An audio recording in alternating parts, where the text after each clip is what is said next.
for those who have stuck it out, it's going to be a big reward here for the next few years anyway.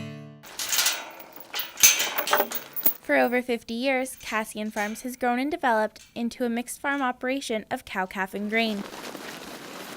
The journey hasn't been easy after Kevin took over the farm 25 years ago. It has almost been 9 years since BSE, also commonly known as mad cow disease, struck Albertans in 2003, right after the languishing drought the year before. Borders were closed off to Canadians, which backed cattle up and deflated feeder cattle prices. While cows depreciated in value, calves were threatened because of our past severe winters. Finances caused many farmers to shut down their operations. But now things are looking up. With it being almost 10 years later, the cattle industry is finally turning around.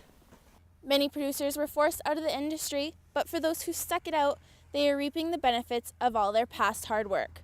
Making it all worthwhile now of getting up at night and doing that night shift when them cattle prices are a lot better. You have to look after them regardless, but it just makes it a little easier at this point. Alberta is the largest cattle producing province in Canada. Cow-calf operations are the starting point for commercial beef production, with 2 million breeding beef cows in Alberta. For these farmers, it's been a long time coming. Ken Gilbert, a producer who raises purebred Simmental bulls, is hopeful of the beef industry future. There's not too many other careers where you're going to work almost a decade with almost no profit. So things are looking a lot better now, and we really hope that they stay that way.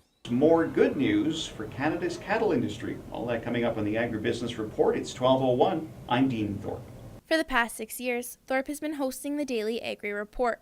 Lately, he has been giving listening farmers news that sounds like music to their ears. Certainly is the resilience of the industry. I mean, you tell somebody in any industry that for the next 9 years, your markets are all closed. You're not going to be able to sell your product.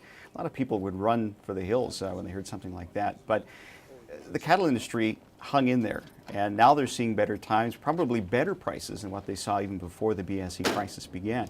The Cassian farm has survived through the tough times and is now moving forward. Farming for them is not just their business, but their way of life. We're proud to be what we're doing, and you know, if you don't have to kick yourself out of bed in the morning to go to work, that proves that you have a good job, you're doing what you like to do. Justine Wowdzia, 8 News Watch Extra.